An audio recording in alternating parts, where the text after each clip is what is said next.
দু একজন YouTuber Facebooker এরা হচ্ছে দেশপ্রেমিক, দেশের বাইরে থেকে এরা আপনার দেশ স্বাধীন করে ফেলেছে। এই ভিপি নূর ভাই এইবার তো একদম জায়গা মতো হাত দিছেন, তারা আবার খেপলে সহ্য করতে পারবেন তো? আচ্ছা শোনেন, আমি কোনো পক্ষপাতিত্ব করতেছি না। আজকের ভিডিওটি 2-3 মিনিটের হবে।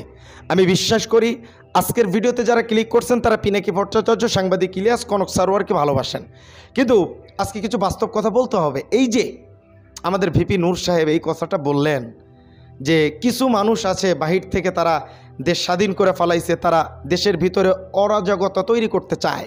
তো আপনি কি মনে করেন পিনাকি, সাংবাদিক ইলিয়াস এরা কি দেশের ভিতরে গন্ডগোল লাগাইতে চায়? একটু কমেন্ট করেন তো। আমার কিছু সমস্যা আছে, এটা আপনাদেরকে আমি বলবো। হঠাৎ করে ভিপি নূর ভাই কেন এত খেপলেন?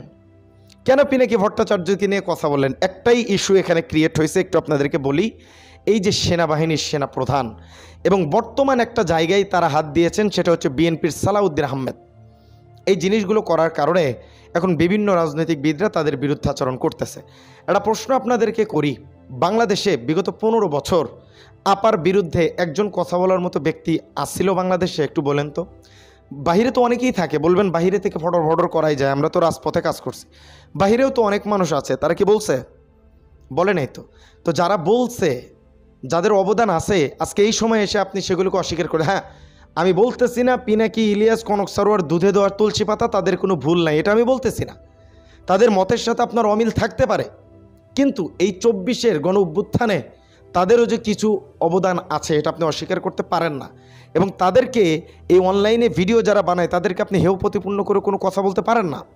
অনলাইন প্ল্যাটফর্মটাই এখন হচ্ছে রাজনৈতিক মঞ্চ হয়ে গেছে। এখান থেকেই নির্ধারণ করা হয় যে কেমনে কী করা হবে বাংলাদেশে, বুঝতে পারছেন? তো এই জন্য ভিপি নূর সাহেব যে কথাটা আজকে ছাড়ছেন আর কি, তো আপনার কি মনে হয় তিনি এই কথাটা ঠিক বলছেন? কয়েকদিন আগে মির্জা আব্বাস সাহেবও বলছিল, বলার পরে পিনাকি ভট্টাচার্য মির্জা আব্বাস সাহেবের একদম জন্ম থেকে নিয়ে এই পর্যন্ত সব আমলনামা প্রকাশ করছে।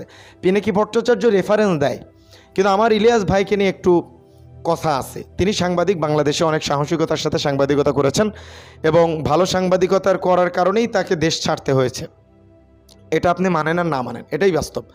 কিন্তু কিছু কিছু সময় আপনি যখন কোনো কথা বলতেছেন, আপনি রেফারেন্স দিচ্ছেন না, বলতেছেন না। এখনও দেশ স্বাধীন হয়েছে, এখনও যদি গড়িমসই করেন, এই বিষয়গুলো আসলে আমাদেরকে ভাবায়। তো এই বিষয়গুলোর দিকে নজর রাখতে হবে এবং সব কিছু লাউড অ্যান্ড ক্লিয়ার করতে হবে।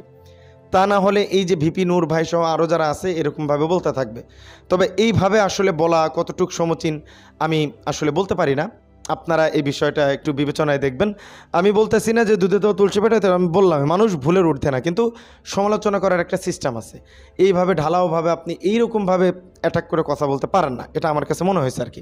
অনেক ভালোভাবে বলা যেত যে পিনাকি ভট্টাচার্য দাদা, ইলিয়াস ভাই, আপনারা যে সেনাবাহিনীকে নিয়ে এরকম কথা বলতেছেন, এগুলোর জন্য তো দেশের ভিতরে একটা সমস্যা হচ্ছে। আপনারা কেন বলতেছেন, আসলে সমস্যাটা কি সেটা ক্লিয়ার করেন, আমরা সমাধান করার চেষ্টা করি, কারণ আমরা তো দেশে আছি। এইভাবেও তো বলা যেত। তো যাই হোক, তারা রাজনৈতিকবিদ, তারা ভালো বোঝে। আমার দিক থেকে এই বিষয়গুলো আসলে তুলে ধরলাম যে মানুষ আসলে অবদান ভুলে যায়, এটাই আমাদের বাংলাদেশের বৈশিষ্ট্য, বুঝছেন? এই আর কি। আজকের ভিডিও পর্যন্তই। সকলে ভালো থাকবেন, সুস্থ থাকবেন। আসসালামু আলাইকুম রহমতুল্লাহি ওয়া বারাকাতুহু।